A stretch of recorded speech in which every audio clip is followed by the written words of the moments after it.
जी, अस्सलाम वालेकुम। Dear students, कैसे हैं आप?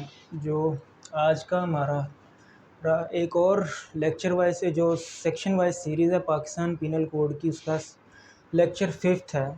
ठीक है, ये प्रैक्टिस पॉइंट ऑफ व्यू के हवाले से भी और थ्योरेटिकली और एग्जामिनेशन पॉइंट ऑफ व्यू के हवाले से भी काफ़ी ज़्यादा वेरी वेरी इंपॉर्टेंट टॉपिक है। ठीक है, इसका नाम है जी द जनरल एक्सेप्शंस।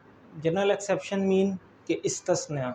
ठीक है, ये इसका चैप्टर 4th है पाकिस्तान पीनल कोड का, जिसका सेक्शन 76 से लेके 95 तक। ऑल ये जो चैप्टर है ये 76 सेक्शन से लेके 106 तक जाता है, लेकिन इसके दो पार्ट्स हैं, एक में जनरल एक्सेप्शन है, एक में प्राइवेट डिफेंस है।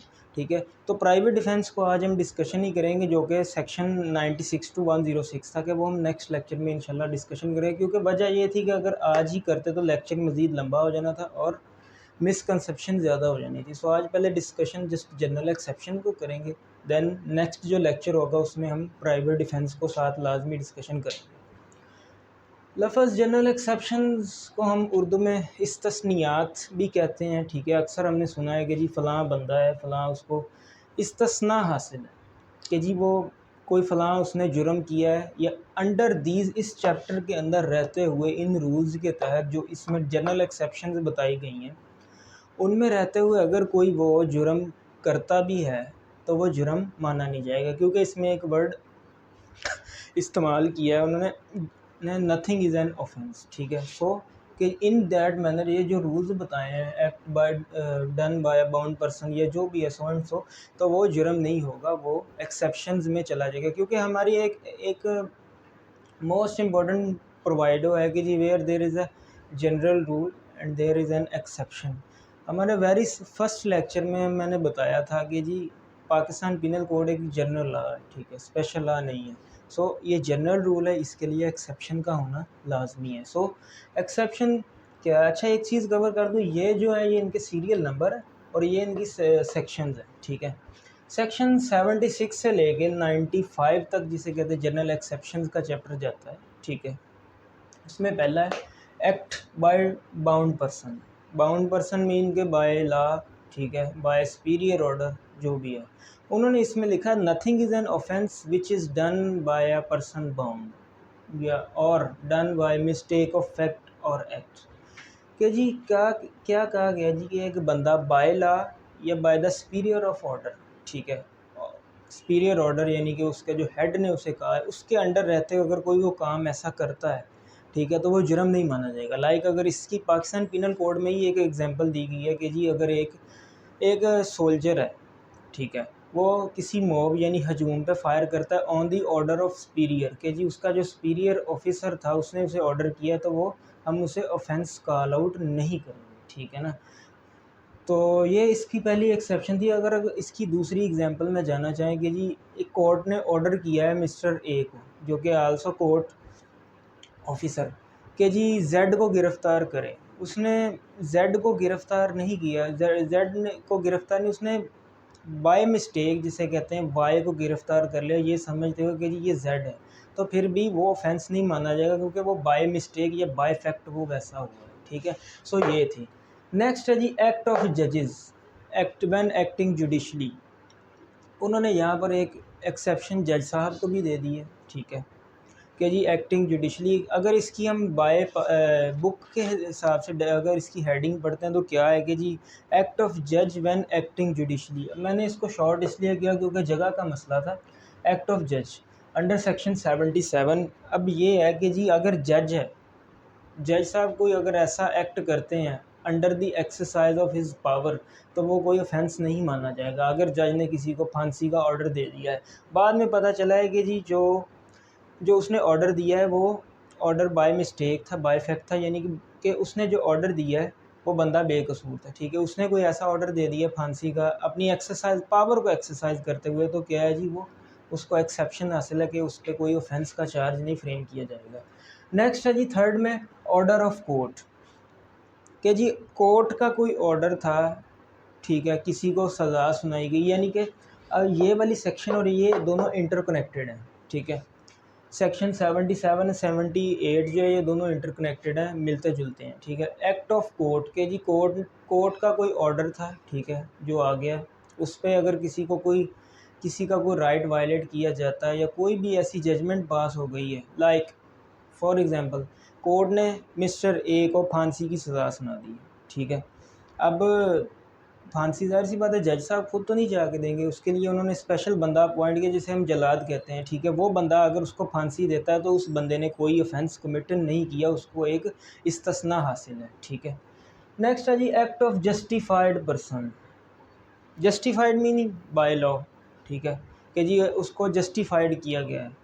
अब एक चीज़ याद रखनी है, ये दो सेक्शन और act by bound person and act by justified person, ये भी दोनों इंटरकनेक्टेड हैं, इसमें भी एक जैसी ही बात ऑलमोस्ट की गई है, ठीक है। अब कहते हैं एक्ट ऑफ जस्टिफाइड पर्सन, कि जी कोई बंदा बाय लॉ जस्टिफाइड था, उसने कोई ऐसा एक्ट परफॉर्म किया है, ठीक है, either by mistake of fact और मिस्टेक ऑफ एक्ट, तो क्या है जी वो ऑफेंस नहीं माना जाएगा, ठीक है, उसको इस्तिस्ना हासिल है। लाइक अगर मिस्टर ए है, ठीक है, किसी को वो मर्डर कर रहा है, ठीक है, मिस्टर जेड जो था कि वो पुलिस ऑफिसर था, उसने देख लिया है, उसने जाके उसे गिरफ़्तार कर लिया है, ठीक है। तो बाद में पता चला जी जो ए था उसने बी को अपने सेल्फ डिफेंस ने मारा है, ठीक है। तो सेल्फ डिफेंस तो अदर वो तो ऑफेंस नहीं माना जाएगा, ठीक है, आगे जाके वो सेल्फ डिफेंस वाला जब चैप्टर आएगा वो कवर हो जाएगा। तो सो जेड ने जब उसे गिरफ़्तार किया है जाके एज अ पुलिस ऑफिसर, तो उसने कोई अपनी यानी कि ड्यूटी परफॉर्म करा था, उसने कोई ऐसा काम, गलत काम या कोई ऐसा ऑफेंस कमिट नहीं किया, ठीक है। सो ये चार सेक्शन जो ये एक दूसरे के साथ इंटरकनेक्टेड है, ठीक है। किस तरह से है कि जी एक्ट बाय जजेस, ठीक है, ये दोनों, और एक्ट ऑफ बाउंड पर्सन, ठीक है, ये दोनों आपस में इंटरकनेक्टेड है। नेक्स्ट है फिफ्थ एक्सेप्शन है कि जी accident in a lawful doing, कि जी कोई अगर ऐसा एक्ट बाय एक्सीडेंट हुआ या बाय मिस्टेक या बाय मिसफॉर्चून, ठीक है, तो वो भी ऑफेंस नहीं माना जाएगा, बट एक्सीडेंट इनएविटेबल होना चाहिए जिससे बचना नामुमकिन हो, ठीक है। लाइक अगर एक बंदा आया, मोस्टली हमारे यहाँ पर एक गलत कॉन्सेप्ट ड्राइव हुआ है कि जी तेज़ गाड़ी चलाने में किसी ने हिट किया तो जी उसने जुर्म कमिट किया, ऐसा नहीं है।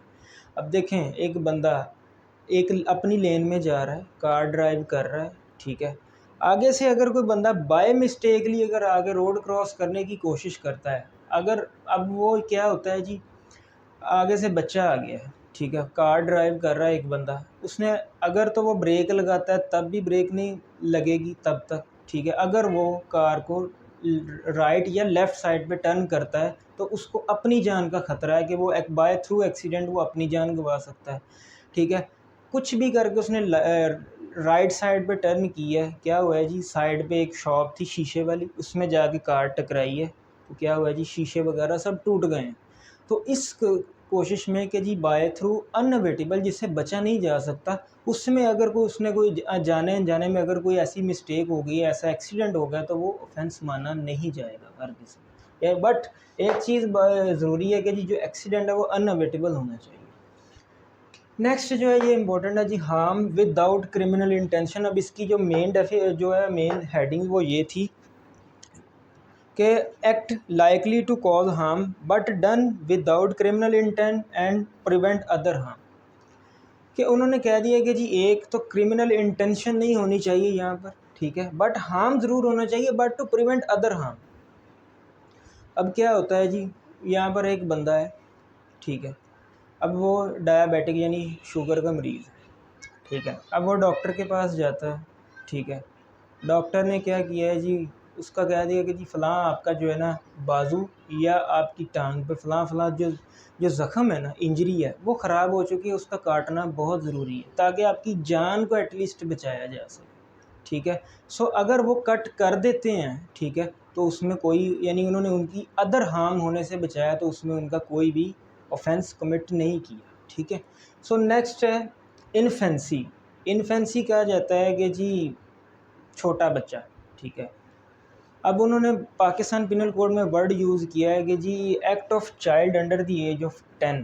अच्छा, एक चीज़ ही पहले ये जो था ना, ये वाली अमेंडमेंट से पहले, ठीक है, 2016 में इसकी अमेंडमेंट आई इन्फेंसी वाली, जो सेक्शन 82 है, उसमें जो चाइल्ड एज थी वो 7 ईयर थी, बट अब जो न्यू अमेंडमेंट है 2016 में आई, उसमें चाइल्ड एज है जी 10 ईयर्स,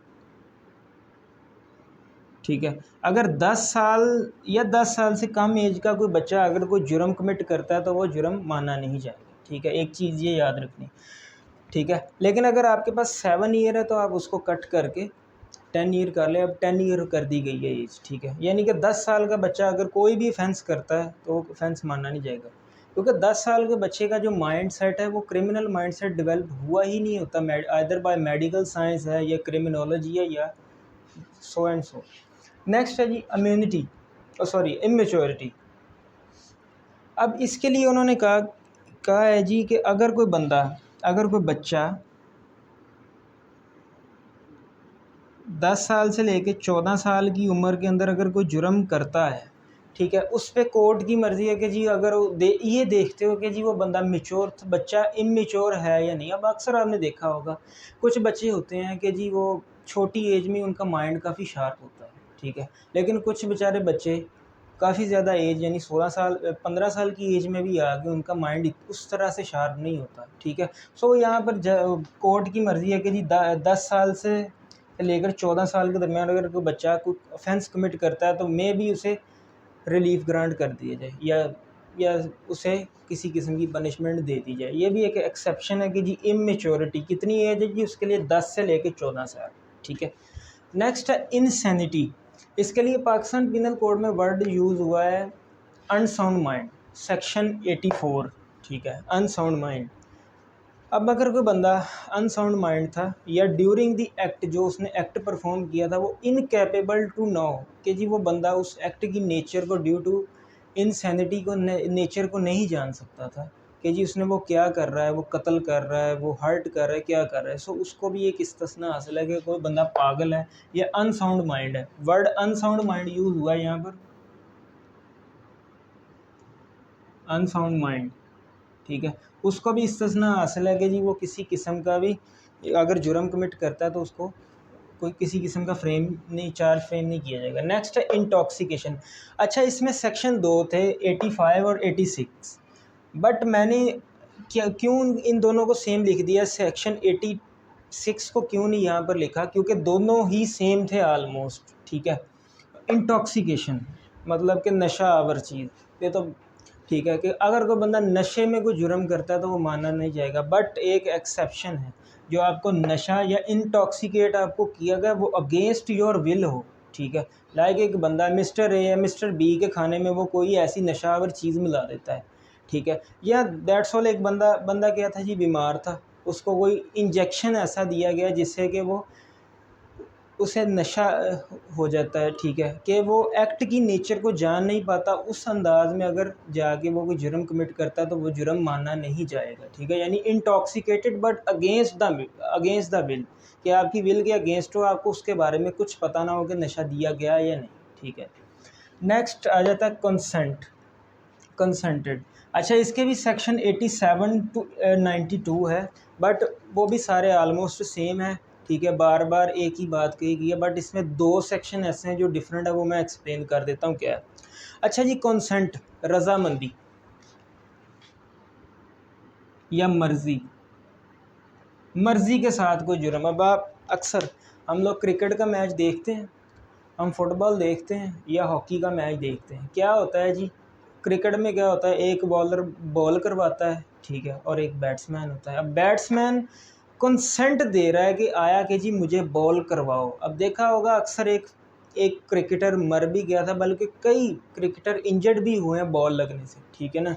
अब वो क्या था कि जी वो बॉलर के ख़िलाफ़ फ्रेमिंग ऑफ चार्ज करते, हरगिज़ नहीं, क्योंकि कंसेंट दे रहा है कि भाई मुझे मारो, ठीक है ना, कि मैं उसके लिए तैयार हूँ आने के लिए, ठीक है। आपकी कोई भी गेम है या कोई भी जो कंसेंटेड होगा ना, जो आपकी मर्ज़ी से काम होगा, वो जुर्म में नहीं आएगा, ठीक है।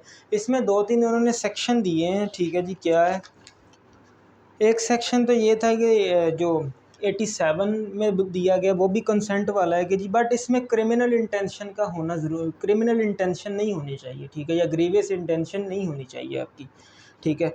आगे 87 भी सेम वही है, 88 भी वो वैसा ही है, ठीक है। 89 में ज़रा थोड़ा सा डिफरेंट है कि जी with the consent of guardian, अगर कोई 12 साल की एज का बच्चा है या कोई इंसेन है, उसकी अगर कोई गुडविल के लिए अगर कोई बंदा को काम करता है, ठीक है, with the consent of guardian, तो वो क्राइम नहीं माना जाएगा। अगर कोई थप्पड़ वगैरह लगा दिए कोई मसला नहीं, बट उसमें भी 4 प्रोवाइडो दिए गए हैं कि जी आपका पहले कोई कत्ल का इरादा नहीं होना चाहिए, ठीक है, ग्रेवियस हार्ट का इरादा नहीं होना चाहिए, या किसी क्रिमिनल नेचर का इरादा होना नहीं चाहिए, ठीक है ना। सो ये था 89 सेक्शन। नेक्स्ट 90 और 91, ये एक्सेप्शन तो नहीं कह सकते, बट इन्होंने एक यहाँ पर प्रोवाइड किया कि जी कंसेंट क्या हो सकती है, कि जी उन्होंने कहा कंसेंट अगर बाय फोर्स या बाय फियर ली गई है तो वो कंसेंट नहीं माना जाएगा, ठीक है। नेक्स्ट है जी 91 section, exclusive of act which are offence independently of harm, कि उन्होंने यहाँ पर बताया the exception in section 87, 88 and 88 do not extend to the offence, कि जी ये जो कंसेंट वाली थी ना हमारी सारी सीरीज़ की 85 से लेके 86 तक जो भी है, सॉरी ये था 87 से लेके 92 तक, उसमें क्रिमिनल इंटेंशन या इंडिपेंडेंट टू ऑफेंस करने की किसी किस्म की कोई इरादा नहीं होना चाहिए कंसेंट में, ठीक है। सो ये था हमारा कंसेंट वाला पार्ट। इसकी एक सेक्शन है लास्ट जो है 92 जो हम बता रहे हैं, उसमें क्या है कि जी कि act done into good faith for the benefit of a person without consent, कि कंसेंट के बगैर अगर उसके बेनिफिट के लिए आपको काम करते हैं तो वो ऑफेंस वो भी नहीं माना जाएगा। किस तरह से, अगर एक बच्चा है रोड पे एक्सीडेंट हो गया है, ठीक है, उसको फटाफट हॉस्पिटल ले जाया गया है, अब वहाँ पर अभी उसके गार्डियन आए नहीं हैं, जब तक गार्डियन आते उसकी कंसेंट ली जाती है, ठीक है, तो क्या होता, वो बच्चा बेशक मर जाता। डॉक्टर ने क्या किया जी, उसका ऑपरेट कर दिया, तो वो भी ऑपरेट करके उसकी जान बच गई है या नहीं बची, ठीक है, तो वो भी उसका कोई ऑफेंस नहीं माना जाएगा कंसेंटेड। अब नेक्स्ट सेक्शन में आ जाते हैं कंपल्जन, अंडर कंपल्जन, यानी कि दबाव के तहत, ठीक है, या धमका के, कंपेल करके किसी को, ठीक है, दबाव में ला के कोई जुर्म करवाना। बट एक एक्सेप्शन दी गई है इसमें 90 के, डेथ के अलावा अगर कोई बंदा अंडर कंपल्जन आपसे कोई जुर्म करवाता है तो वो फिर जुर्म नहीं माना जाएगा। लाइक एक बंदा आया आगे सर पे पिस्टल तान के कहता है कि जी फ़लाँ ताला तोड़ो, अब ताला तोड़ना तो जुर्म है, ठीक है, फ़लाँ चीज़ उठा के लो वो भी जुर्म है, लेकिन ये जुर्म जिससे करवाया गया वो बंदा कसूरवार नहीं है जिसने उसको कंपेल किया। बट अगर डेथ कॉज की तो वो ऑफेंस, ठीक है, ऑफेंस डेथ के अलावा अगर कोई बंदा कोई दूसरा ऑफेंस आपसे अंडर कंपल्जन करवाता है तो वो एक्सेप्शन में चला जाएगा, वो ऑफेंस में नहीं जाएगा। नेक्स्ट है communication in good faith. Communication क्या है जी, कोई चीज़ बताना, अंडर सेक्शन 94 में, कि जी अगर कम्युनिकेशन की गई है, कुछ बताया गया है किसी को इन गुड फेथ, उससे वो बताने से ही वो बंदे को कोई हार्म हो गया है, कुछ होते हैं अक्सर देखा है कि दिल पे ले जाते हैं, तो उसमें अगर कोई हार्म हो गया है तो इन गुड फेथ अगर किया तो वो भी ऑफेंस नहीं माना जाएगा। लाइक अगर सिंपल एग्जांपल ले लें, एक बंदा, अगर पाकिस्तान पीनल कोड की बात करें कि जी एक सर्जन है मिस्टर ए, मिस्टर बी को जाकर उन्होंने बताया कि जी कि आप ज़्यादा देर ज़िंदा नहीं रह सकते, सुनते ही बंदा मर गया है, ठीक है, मिस्टर बी, तो क्या है जी डॉक्टर ने इन गुड फेथ बताया था, ठीक है, बैड फेथ में नहीं बताया था। सो वो भी एक उसको एक्सेप्शन हासिल है, उसने कोई ऐसा रॉन्ग कमिट नहीं किया जिसको उसे इस पाकिस्तान पीनल कोड के तहत पनिशमेंट दी जा सके या कोई ऑफेंस नहीं किया। लास्ट है जी slight harm, 95 section, slight harm, हमने अक्सर टॉट में भी पढ़ा था, friendly touch is not a टॉट। अगर किसी ने हल्का सा थप्पड़ वगैरह हल्का सा मार दिया, कोई टच कर दिया है तो वो ऑफेंस नहीं है, ठीक है, ये नहीं थप्पड़ लगाया है जाके फ्रेमिंग ऑफ चार्ज उसके खिलाफ मुकदमा दायर कर देना ना। तो सो स्लाइट हार्म, अगर किसी को थोड़ा बहुत कोई चीज़ लग गई है, ठीक है, कोई टचिंग कर दिया तो कोई वो हार्म में नहीं जाएगा या कोई हम उसे क्राइम या ऑफेंस नहीं कहेंगे। सो ये थी हमारे जनरल एक्सेप्शन वाला पार्ट। हमने इसमें क्या क्या इधर रहते अगर कोई बंदा इन रूल्स के तहत अगर कोई क्राइम कमिट होगा भी तो वो क्राइम माना नहीं जाएगा। सो ये था आज का हमारा लेक्चर, ठीक है। अगर आपका कोई कमेंट है तो आप ज़रूर इनबॉक्स कीजिए। थैंक यू, अल्लाह हाफिज़।